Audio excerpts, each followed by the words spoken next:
This is Adam Sotak with NC Child, and welcome to our lunchtime webinar, Advocacy 101. We will be getting started in just a couple minutes. I see participants are jumping on as we speak, so we'll give it just a couple minutes and then we'll get started with the webinar. Thank you for everyone who's joining us.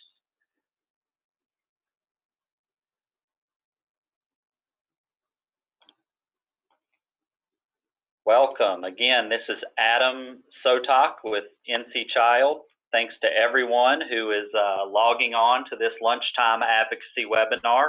We'll get started shortly.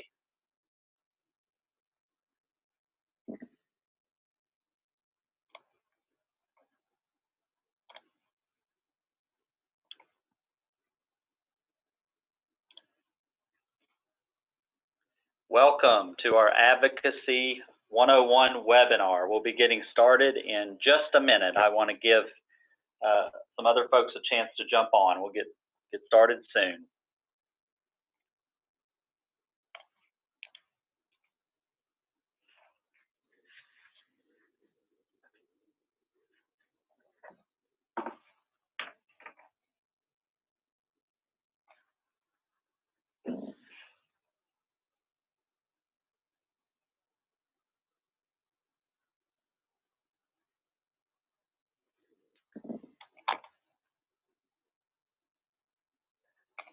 Okay, welcome everyone. My name is Adam Sotak and I'm the Public Engagement Director with NC Child. Welcome to our Lunchtime Advocacy 101 webinar. We're so happy to be co-sponsoring this webinar along with the North Carolina Collaborative for Children, Youth, and Families, as well as the North Carolina System of Care. And I hope that you'll find this next hour to be informative and helpful for the work that you do. And I want to thank all of you for everything you do for children here in the state of North Carolina. At NC Child, we truly believe that it's a team effort and all of us working together can improve children's lives in our state.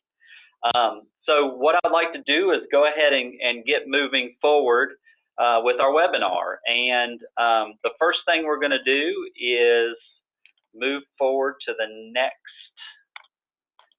slide, which hopefully you're seeing right now. This is a layout for the agenda for the webinar. First, I want to briefly just share with you a little more about who is NC Child. And Stacy Justice and Joanne Scaturo with the North Carolina Collaborative are also going to talk briefly about the mission of the statewide collaborative as well. Then we're going to get into the heart of the webinar. We're going to talk about knowing the lay of the land and the importance of understanding the advocacy landscape. We're going to talk about building a strategy for advocacy success. We're going to talk about some specific tips for success. And when we talk about that, we're going to be talking about particular tactics or ways that you can advocate that we found that can be helpful. Then we want to talk some about the all-important issue of leadership development and how we're building leaders through our advocacy to help move forward issues and empower the people that we work with. And I wanted to speak to everyone and briefly talk to you about the Child Advocacy Network, which NC Child hosts, and let you know a little bit more about the CAN. One thing that we'll be doing is we'll also be trying to answer your questions. You should see a Q&A tab in your menu bar, and at any time, if you would like to type in a question there, then I will be able to see those questions and we'll be able to get to your answers and try to answer those the best we can. We are recording this webinar and it will be available to share with others as well. And we are going to try to wait until the presentation is done before we get to our Q&A section. So without further ado, moving forward and talking about what is NC Child. So here at NC Child, we're a nonprofit statewide advocacy group that focuses on the whole child. So we really try to focus on kids age 0 to 18, and we also focus on public policy. So we're not a direct service organization. we're about advocating for public policies that we feel like will improve children and families' lives here in North Carolina. And you can see our mission statement right there on the screen. How we divide up our work at NC Child is we try to focus on various policy areas that we feel like will help set our children up for greater success. I know many of these areas, you all are obviously involved in. We talk about a strong start, making sure that children have what they need early in life to set them up for success. Healthy children, we include their families in that as well, making sure that children and their families are healthy. Nurturing homes and communities. And to us, this bucket of work is a lot of times related to the juvenile justice system in North Carolina, the child welfare system, various ways that we're hopefully supporting children and families. Family economic security. At NC Child, we think it's very important that we don't look at children's issues in a vacuum, knowing that the economic issues in a community and in a family very much affect a child's ability to succeed. And another area, last but not least, of course, is high quality education, focusing mainly on the K through 12 system in North Carolina and strengthening that. We basically then divide our work into 4 strategies. There's 4 main ways at NC Child that we try to go about our work in order to be successful. And this I like to share because I think it also relates to any type of advocacy efforts. These are some main components. So first of all, there's research and data analysis, and the research and data really has to be the backbone for your advocacy efforts. It needs to be reliable and timely, and you don't have to produce books of data in order to be effective, but having good information at your disposal is very important.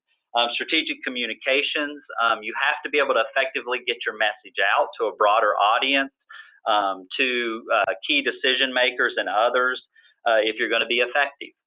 Direct advocacy, so we at times try to go directly to the people who have the power to make the decisions to affect children's lives and advocate with them. So, for example, we do have a lobbyist who walks the halls of Raleigh, and we do a lot of grassroots advocacy where we're asking people to take action to contact elected leaders and things like that.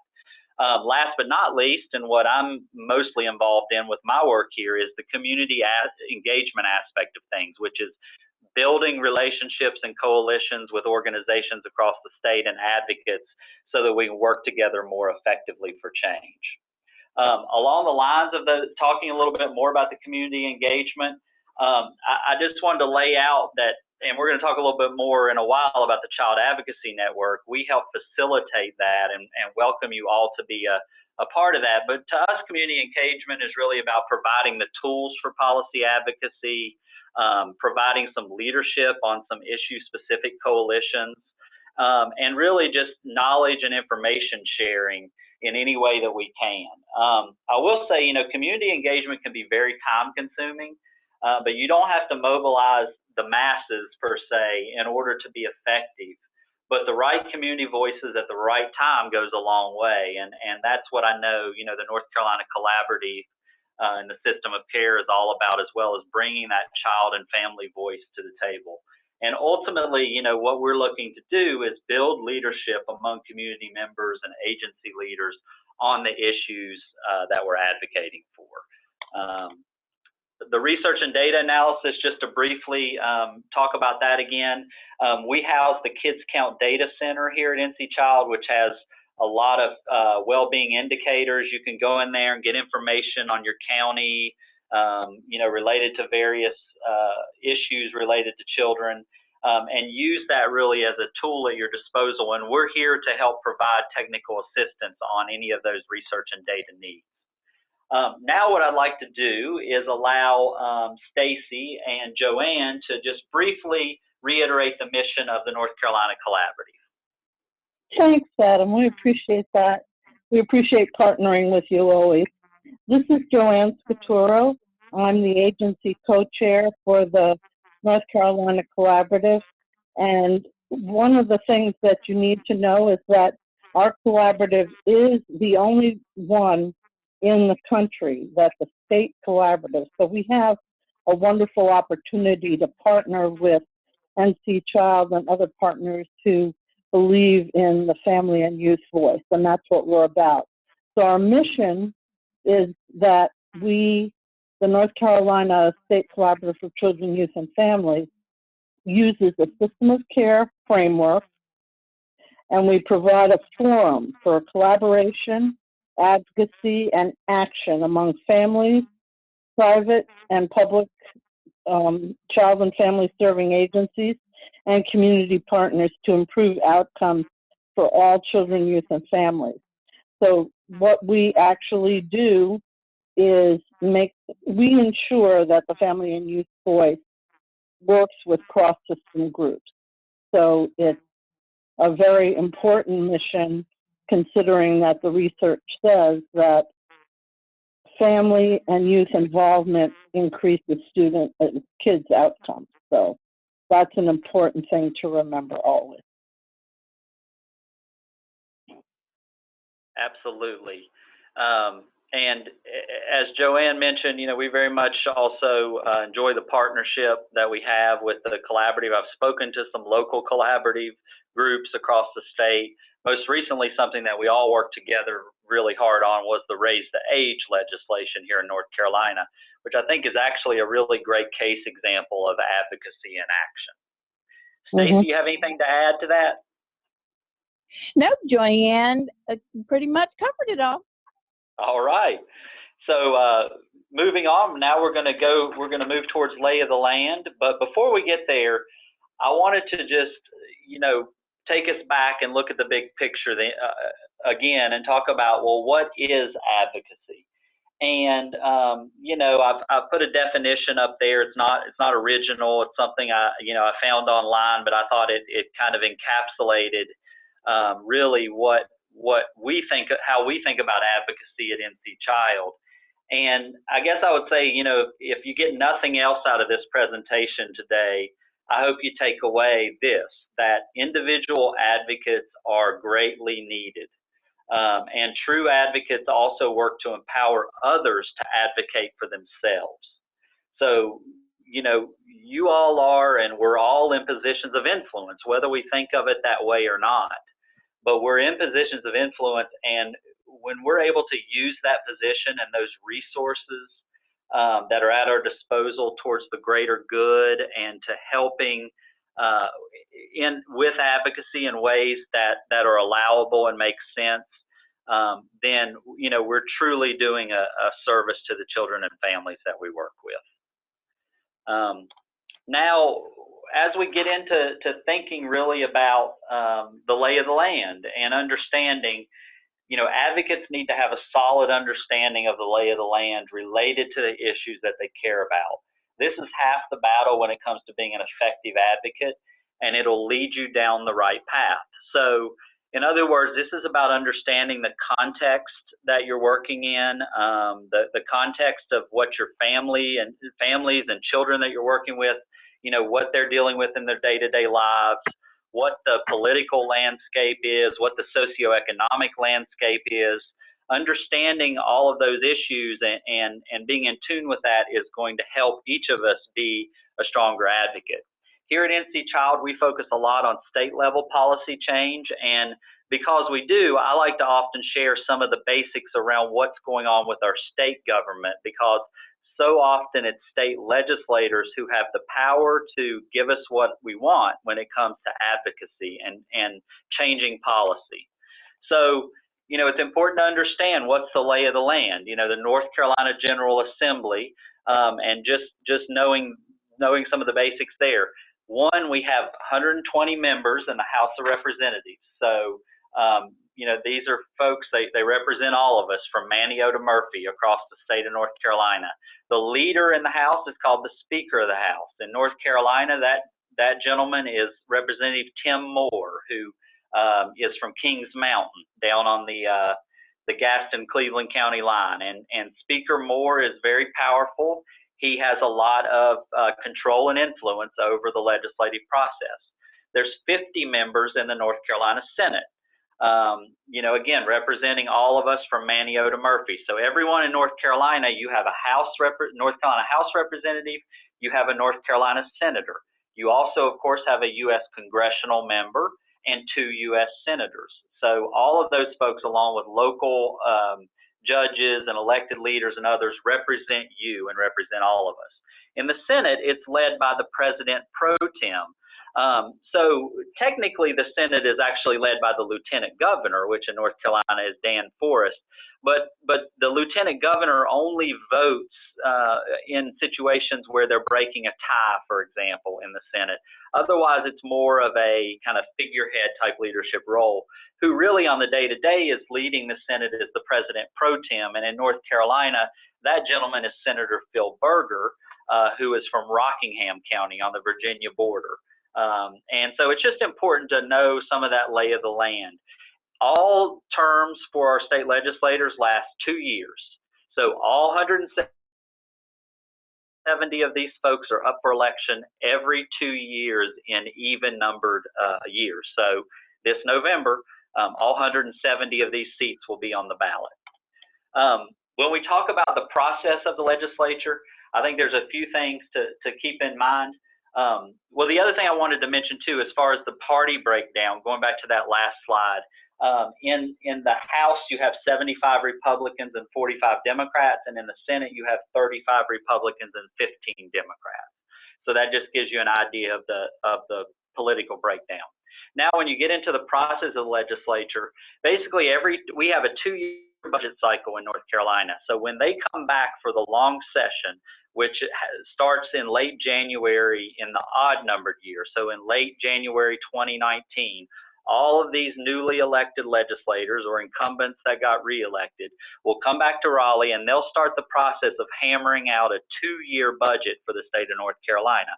Constitutionally, we have to have a balanced budget, so we have to have the amount of that what we're spending, you know, be no greater than the amount of revenue that the state is bringing in.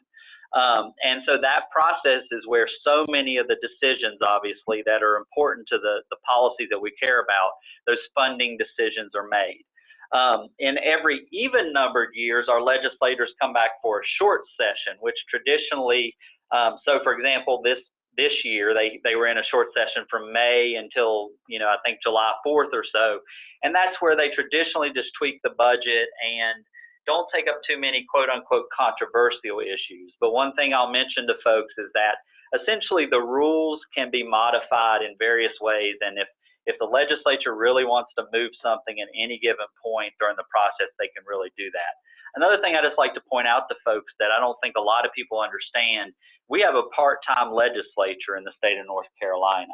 Legislators are paid about $14,000 a year, plus their per diem and mileage and expenses when they're in session. So, you know, even if you take into account all of that mileage money and all that stuff, you know, I think on average during a long session year, a legislator might make, you know, $35,000 to cover all of that.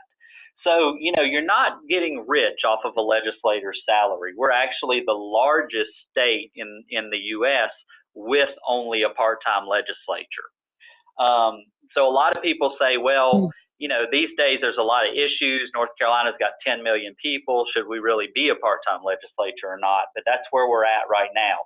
The other thing I like to just tell people is our legislators have little or no staff. I mean, if you're a rank and file legislator, you basically have one staff person. That is their legislative assistant in Raleigh. And that person tends to be a jack of all trades. They help schedule meetings, they help do a little research for the members, things like that. But it's not like we think about with U.S. Congress, where you walk in their office and there's 12 staff people milling around. Most of the legislators have one person on their staff. That does change with some folks in leadership positions.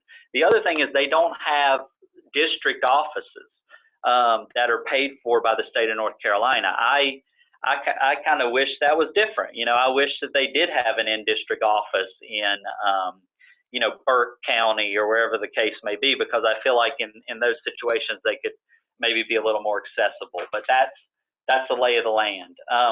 the last thing I just want to touch on regarding the process of the legislature is that when they're in session, you know, they typically take care of their business on Tuesdays, Wednesdays, and Thursday mornings. You know, they typically come into town Monday evening, work all day Tuesday, Wednesday, and try to leave town, you know, by Thursday afternoon. So what you'll find a lot of times is that the action that's taking place on bills and committees and things like that are meeting a lot of times on the Tuesdays and Wednesdays of the week. The other thing I like to point out is that it's important to understand what committees legislators are on, because those committees are where a lot of the actual work gets done, as many of you all know, on working on pieces of legislation. And that's where you can oftentimes, as an advocate, have influence or make a difference in that legislative process. The other thing is that if you want to have meetings with legislators in your home area, a good time to think about that during a session is on Monday mornings or Fridays or the weekends sometimes, because that's basically when legislators are going to be home. All right, so now I wanted to talk a little bit about building a strategy and the importance of building a strategy when you're advocating on issues. So this is a quote here. It could say, a man or a woman without a goal is like a ship without a rudder. And that's what we like to think about with our advocacy efforts as well. And one thing that's really important, I feel like, when we're building a strategy, or you're building a strategy of wanting to think about how to influence a systems change, or make a policy change, or you're not even quite sure, you know, where you want to go with something. You just know that there's a problem out there and you're trying to figure out how to address it. And that is that we need to understand the difference between problems and issues. A very basic but often overlooked key to successful advocacy is choosing the right issue at the right time to work on. It's important to understand that we advocate on issues rather than problems. So it's worth it to put in the time and effort necessary to choose the right issue before spending valuable time and resources on an advocacy effort.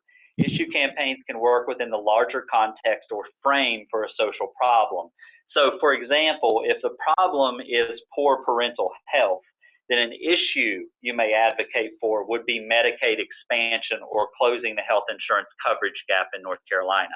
That's a specific issue within the context of that larger problem that's hopefully winnable and achievable.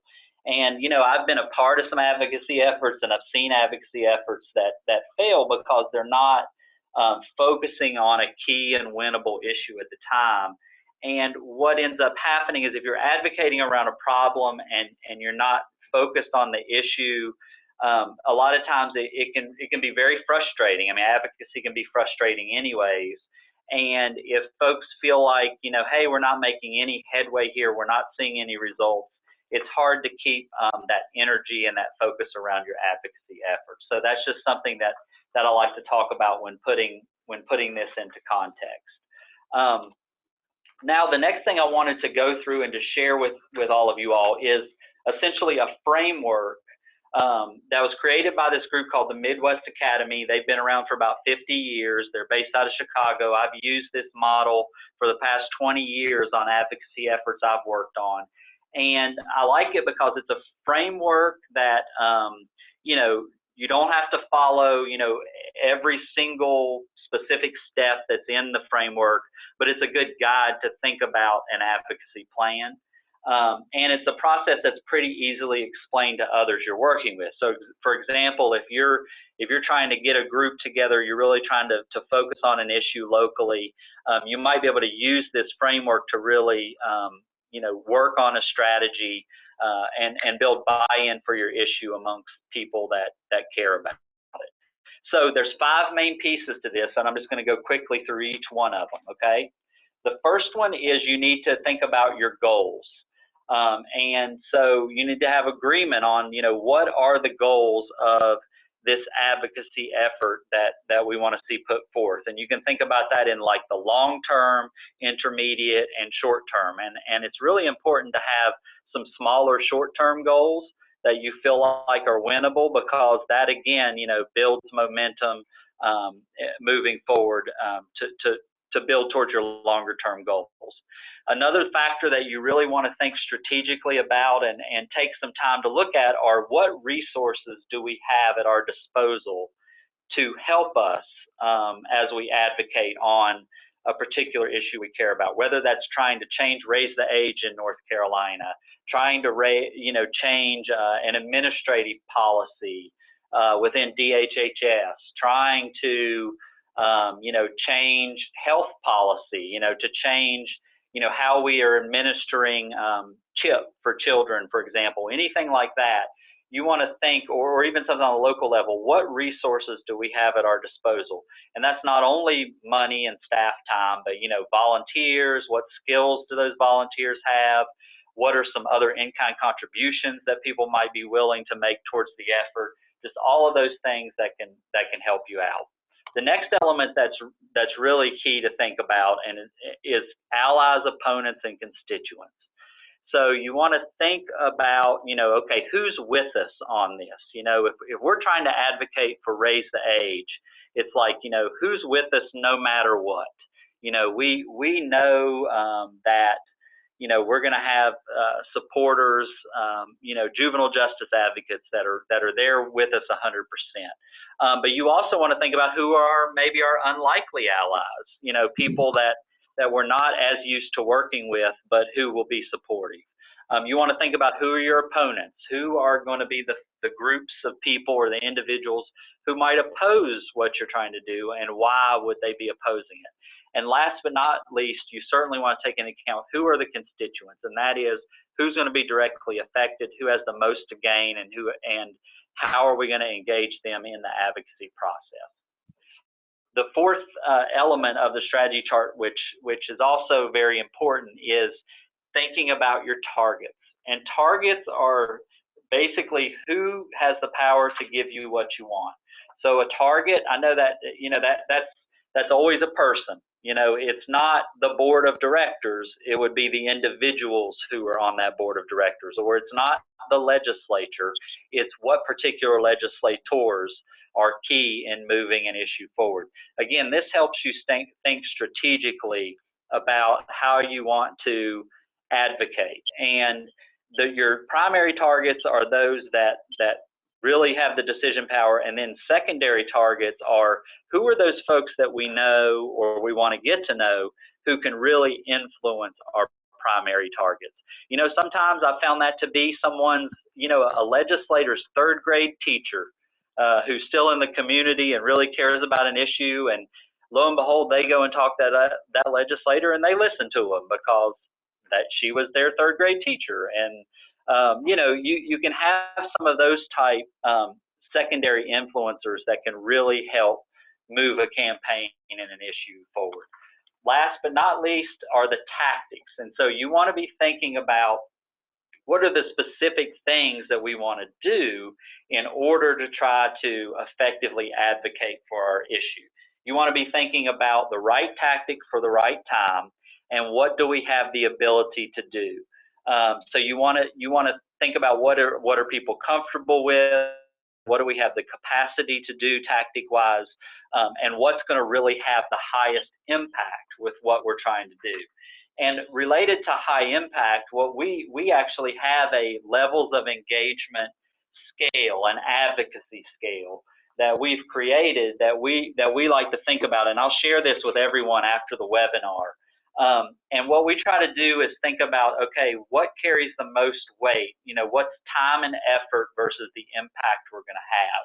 And so what we found, for example, when we look at some of these successful advocacy strategies or tactics that you see on your screen now, a tour, for example, a tour would be a high time commitment. So when we talk about tour, we talk about let's invite our legislators to come to our agency, meet some of our clients, see what we do on a day-to-day basis, really get a feel of what's going on and the impact that we're having for the community. That can have one of the highest impacts and levels of influence on decision makers, because they are seeing it right there with their own two eyes, and it's going to give them a whole new perspective on it. So on the effectiveness scale, we say that's a 10, but you also have to think on the time commitment scale, that's a 10, when we're going 1 to 10, because that's not going to be, an easy thing necessarily to make happen. You're going to have some time and resources and lots of calling legislators back and figuring out their schedule and getting all the people to show up at the right time, but it can really have a high payoff. Some of these different things have different levels of success. One thing we like to talk about, just going down to the middle, with phone calls. Phone calls is one of these I'm a big believer in. When we think about, and here we're talking about, urging people to make phone calls to the decision maker to tell them to support an issue. That is a low time commitment. We have that as a 2 on the time commitment scale, but it's actually a 6 on the effectiveness scale. I mean, a good old-fashioned 7-minute phone conversation with a decision maker or something like that, it can go a long way. It really does go further than the email, and things that are a little less personal. Now, that's not to say that all of these things we have down as tactics can be used to some level of effectiveness. But again, we're trying to look at these, going from top to bottom on what we think are some of the most effective ways to really impact those decision makers. So thank you everyone for hanging in there. I'm going to go through a couple more slides, and then I'm going to turn it over to Stacy and Joanne real quick. So just a couple other things I wanted to point out is that you may want to think about working in coalition with others. And in a lot of ways, that's what, your local collaboratives are, coalitions, more or less, groups of people coming together to try to problem solve. But most formal advocacy efforts involve the building of issue-based coalitions. Coalitions can be lots of hard work, and the primary reason for a coalition to be formed is that together the effort is stronger than just having one organization or separate organizations advocating for an issue. Perhaps you've been involved in a coalition. Think about what made that experience positive, or what some of the challenges were or are. And some of the things that NC Child likes to tell people to remember about coalitions are here on the screen. One, that they really need to be issue focused. They need to be time limited. They need to be, respectful of the various groups' decision-making process at the table. You may have an idea come up in a coalition meeting, and there's a few groups that are like, yes, let's do it. Let's do it tomorrow. But there might be other groups at the table that say, hold on, I need to go back and talk to other people on my staff and see what we're comfortable with. And you have to be able to navigate that. You also have to be able to share the credit and share the leadership, and sometimes even agree to disagree, and move on with things from there. So I just wanted to put that out there, because being a part of coalitions can really be an effective way to move the issues forward as well. Last thing I wanted to kind of hit on briefly before turning it over to Stacy and Joanne for a minute was just talk about how at NC Child and with the Child Advocacy Network, we like to think about how we're activating people on a ladder of engagement. So when you look at it, it's sort of like the bottom of the pyramid is the most passive participation in our work, and the top of the pyramid is the strongest participation. And so we go all the way from the level of, hey, folks are on our email list and they're receiving information from us. So we know they're at that sort of basic level. But as you move up, as you can see here on this pyramid, you're kind of moving up this ladder of engagement, and bringing more and more people into active roles on the issue that you're working on or the campaign that you're working on. And you're knowing that the majority of people are never going to get to the top of this pyramid, but just having some or a few can go a long way, because then those leaders are helping to activate more and more people that might be on those bottom or lower rungs of the scale as well. So that's just some of the overview of some of the advocacy tips and thinking that I wanted to share with everybody here on the call. And right now I wanted to turn it over to Stacy and Joanne to talk a little bit about child and family involvement in advocacy efforts. So please go ahead. Okay, thank you, Adam. So one of the high impact strategies or efforts, like Adam was talking about before, is family, children, and youth being involved in advocacy efforts. It can have a huge impact and positive outcomes. The impact of just one family, child, or youth story, whether it's in person, in a book, in a collection book, or in document form, is equal to about 20 professionals. Families, children, and youth bring a face and a real life lived, been there, done that experience to the situation. They have walked the walk. They've encountered the barriers and the success and had those successes. Bringing families, youth, and children to sit on those coalitions, to participate in the community collaboratives, to participate in those advisory committees and serve on those advisory councils. They bring that lived experience and can tell you what is working and what is not. Listening, learning from, and partnering with families, children, and youth to bring that awareness to any situation and get that message out will leave a lasting impression, and it will have positive outcomes. Big or small, families, most families are at a point where they want to help make changes to the process, not just for their families, but for families and youth and children who are coming up behind them. Joyanne, from an agency perspective, what are your thoughts? Thanks, Stacy. It's really an interesting thing to partner, for agencies to partner with families and youth. When I was a very young social worker before my gray, I had a wonderful teacher who was a parent of a child who had autism. And one of the things that was really interesting about that interaction was we were sending this young man to a school, and when he was in kindergarten, that was back then known as an open pod school. In other words, there were no walls in the different grades. So this child, who was very auditorily distracted, was in a kindergarten pod of 100 children, which, you know, didn't go over real well. So we had to accommodate his needs. The teacher spoke to the school board. The principal spoke to the school board.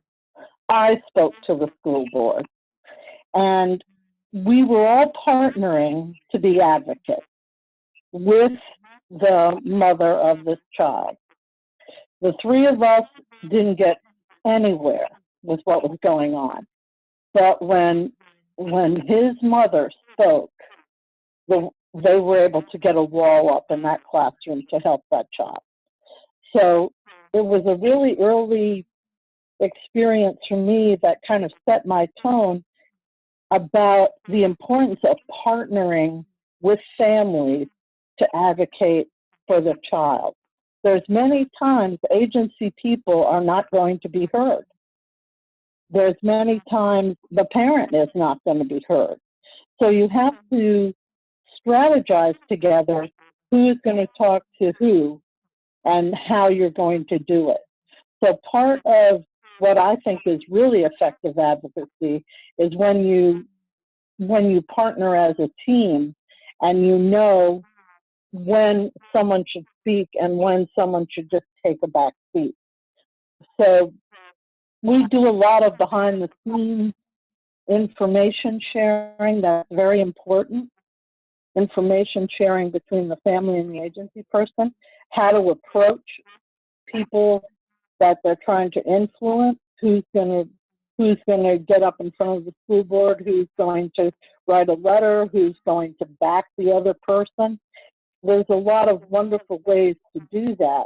And I think that we have to be extremely creative in our partnership in order to really impact that child. It's very empowering for me as an agency person to see the changes that families make. Because honestly, I think it's not just a matter of getting what we want through. It's also a matter of keeping our hope alive, helping us keep our energy for the advocacy that we need to be doing, because there's a lot of it right now. And also understanding not just the advocacy situation in one instance, but as children age, what are their needs? How do their needs change? How do the family's needs change? And we have to be constantly learning from each other. That is the real power that I think behind how we approach the system of care, how we approach legislators and decision makers. Do you think that's true, Adam? What kind of things have you experienced with that in terms of partnership? Yeah, I mean, I think that's absolutely true, Joanne, you know, what you and Stacy both said. And I mean, the power really comes in the teamwork, I feel like, and it's all working together and thinking creatively about, you know, the best way to influence the process to get the results that we want, but to also, you know, always be working towards that empowerment and to have that empowerment process be a part of it, because, you know, keeping that hope there and you know, moving while at the same time moving the issues forward, you know, those are kind of the two things to me that what, you know, advocacy are all about. And that child and family voice and can have a huge impact. I mean, I've seen it time and time again where decision makers will listen, you know, with the health insurance coverage gap issue, for example.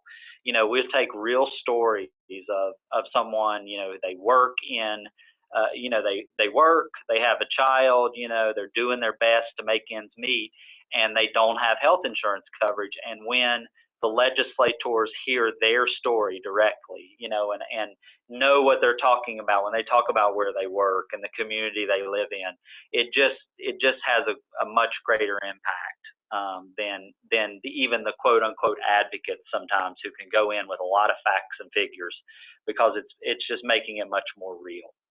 So. And Adam, one of the things that Stacy and I both have found too is that whatever is going on behind the scenes with advocates, really we need to be putting on a face of unity, because there's not enough people that care about children. And if we go in disagreeing openly in front of decision makers, then they always have the out of saying, well, I spoke to this person and they didn't agree with this other person, and so therefore let's not fund it. I've seen that happen many, many times. So to me, we have to kind of picture the old West, and we don't want to circle the wagons and shoot in. We need to be, focusing on circling the wagons to protect our children and our families, and to have a sense of unity about what we're doing. Even if behind the scenes we're arguing and we disagree, when we are in front of those decision makers, we need to be a united force. And that's the only thing that's going to make things move. Yep, I totally agree. And also, I mean, that makes me think, it's also about building relationships for the longer term with some of these decision makers and others too. And that process can sometimes be slower than we would like, but looking at it in that long-term way, I've gone into many meetings where I've had a lot of preconceived notions on how the meeting's going to go, what that person was like, and I really, you have to set some of that off to the side and really try to find some common ground and start building that relationship, knowing that, you may have 3 or 4 things that you want, advocacy-wise, but that legislator's not that decision maker isn't quite there yet. So how do you keep that door open for future advocacy possibilities too? Yeah, and I really like what you said about focusing in on the main issue. Kind of what mountain do you want to die on? What's going to make the most impact? And making those decisions all together is also really important, because there's at least 50 things that we could be advocating for, at least. So what's the most important one we need to be advocating for in the moment? And I think Raise the Age is a great example, because it was the right timing. And as Billy Lassiter said, the stars are aligning. And I think that that's really true. We have to look at when those stars are aligning and move in and make those differences, and not to get discouraged. Yep, absolutely. And so I do want to just real quickly just describe a little bit the Child Advocacy Network, and then open it up for people's questions and see if we have any of those questions. So just real briefly here, so the North Carolina Child Advocacy Network is housed by NC Child, but what we're trying to do is build a stronger advocacy network across the state. And so the Child Advocacy Network includes both individuals and organizations, and it's really about building stronger public advocacy to support the issues that we care about. It's kind of realizing that, you know, we're not going to achieve what we'd like to achieve by just sending a lobbyist to the legislature, or just having, you know, some agency leaders type a letter. It takes more than that. It takes a bigger effort and more people who care about children and families being a part of that. And so that's what the Child Advocacy Network's all about. It's all about collaboration. You know, just like we're trying, you know, we're working together a lot with the collaborative, and doing trainings and working on issues. We're trying to do that with a whole child framework, and it's very policy focused. So this is about trying to change public policies that are better for children and families. So I encourage everyone on the call, everybody on this webinar, if you're not a member already, please join the Child Advocacy Network. It's free. You know, and what it will do is it will get you, you know, plugged into the issue campaigns that we're working on, and we'll also be providing some resources for you as an advocate, you know, technical assistance and training opportunities and other information that we think are helpful as well. And the link is here on the screen, and of course we can share that after the webinar as well.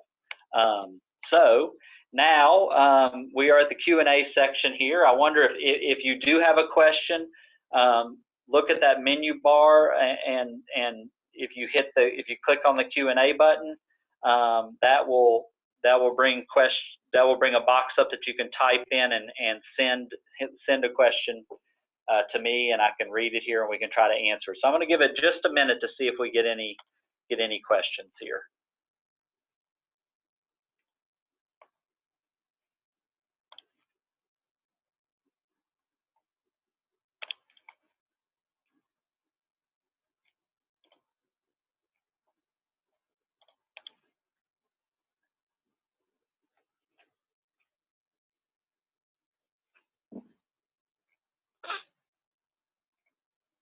I'll give it just another minute.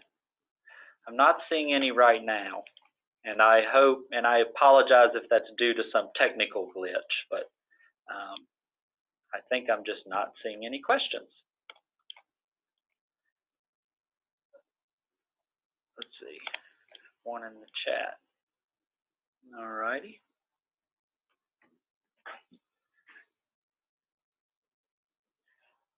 Someone saying they think that we did a fine job, and we truly appreciate that.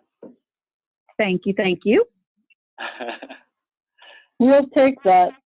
Thank you, Ruby. Okay, so let's see. Yeah, and this, she said this has been recorded, so we're hoping to share this. Am I correct, Adam? That's correct. We can share it.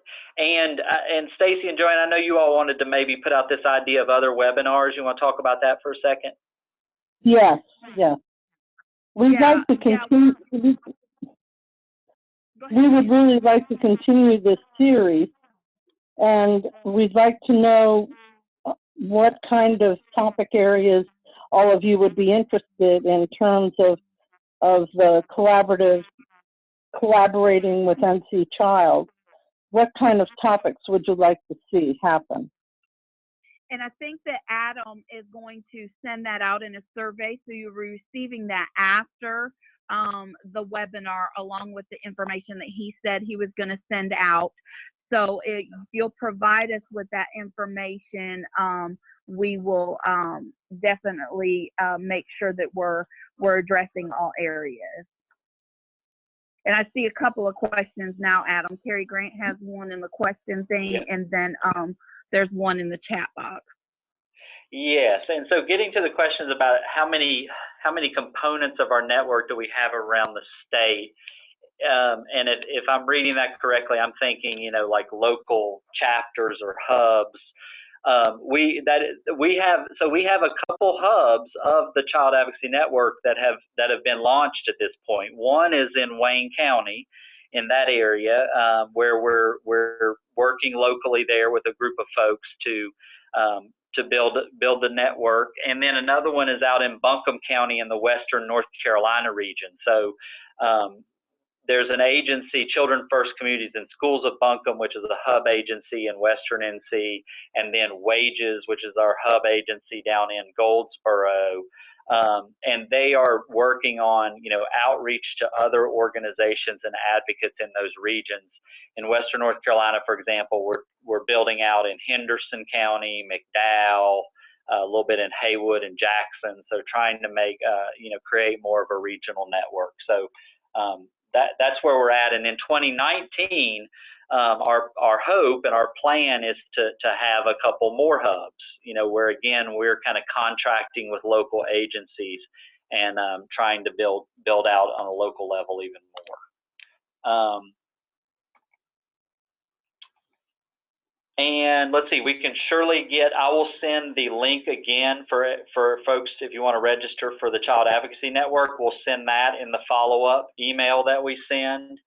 And I see also that someone's interested, you know, Renee's mentioned addressing bullying and suicide. And so, you know, that might be something we could put in the queue to maybe talk more about in a future webinar, Stacy and Joanne, and how. Yeah. And you know, and thinking about, thinking about the advocacy around that. So, you know, on that front, for example, like NC Child, we spent a lot of time with a lot of other organizations last legislative session trying to get suicide prevention training passed for school personnel in North Carolina.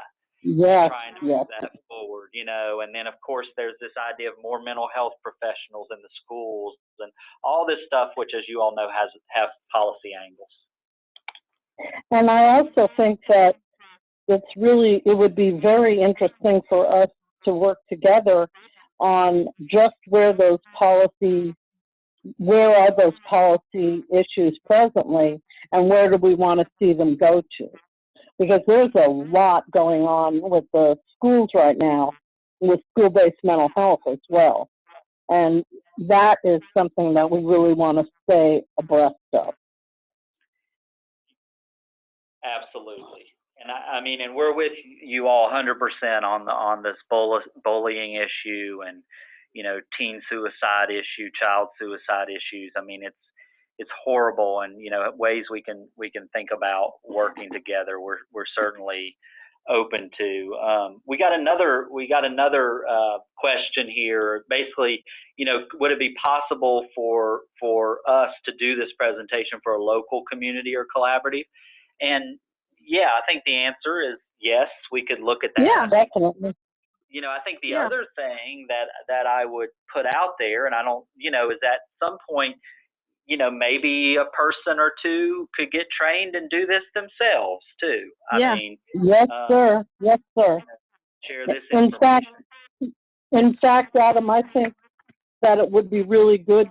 It would be really good for us to work through the System of Care Collaborative to train people to do this for their communities. I really do.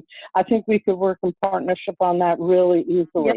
And the reason I say that is because we're getting more and more requests to have short presentations like this that can be delivered to families and youth and agency people at different times of the day to see what works best in terms of bringing people in to actually sit through the training. So each community could do this and then actually maybe even sponsor a panel of their local county commissioners and school board members and have a discussion afterwards. I think it's really important. And included on that panel could be lead family partners in the area. Absolutely. Yeah. Yeah, I think I think those are great ideas. So yeah, let's keep thinking about that and make it happen. Definitely. Yeah, I really like having the topic areas discussed in the way of how can we advocate for this. Here's the information, how can we advocate for this? Yeah. And and I think another thing we can think about, I know we're nearing the end of our hour, and we've talked about this some, is, I mean, there's these huge systems changes coming down the line, and at NC Child, we've been talking a lot about this because we can't remember a time when there's been more dynamic systems changes for kids than now. We got Medicaid transformation, we've got transformation of DSS and regionalization, or however that's going to play out, and we've got Raise the Age, which is fundamentally changing the juvenile justice system. So all three of those things are at crucial points, and there's so much to advocate around for those that I know everybody on this phone on this webinar cares about. So that's just more food for thought. And I really feel like our partnership with NC Child, between NC Child and the collaborative, is really key in getting the information out in terms of cross-system leadership and families and youth that are affected by cross-system groups. We really have to be looking at that, and that's where I think the key is to us really making changes, is giving the same information to agency people that we're giving to families and youth. Yes, absolutely. So it's 12:58. I do want to honor everyone's time. I want to say thank you all for joining us for this webinar, taking your lunch hour, and thank you, Stacy, Joanne, and everyone for the work you're doing. As we mentioned, we will follow up. We'll send a follow-up email, with some ideas around what we can do in the future, and the slides and other materials that hopefully you all will find interesting. Okay? All right. Thanks, everyone, and have a wonderful rest of the week. Bye. Take care, everybody.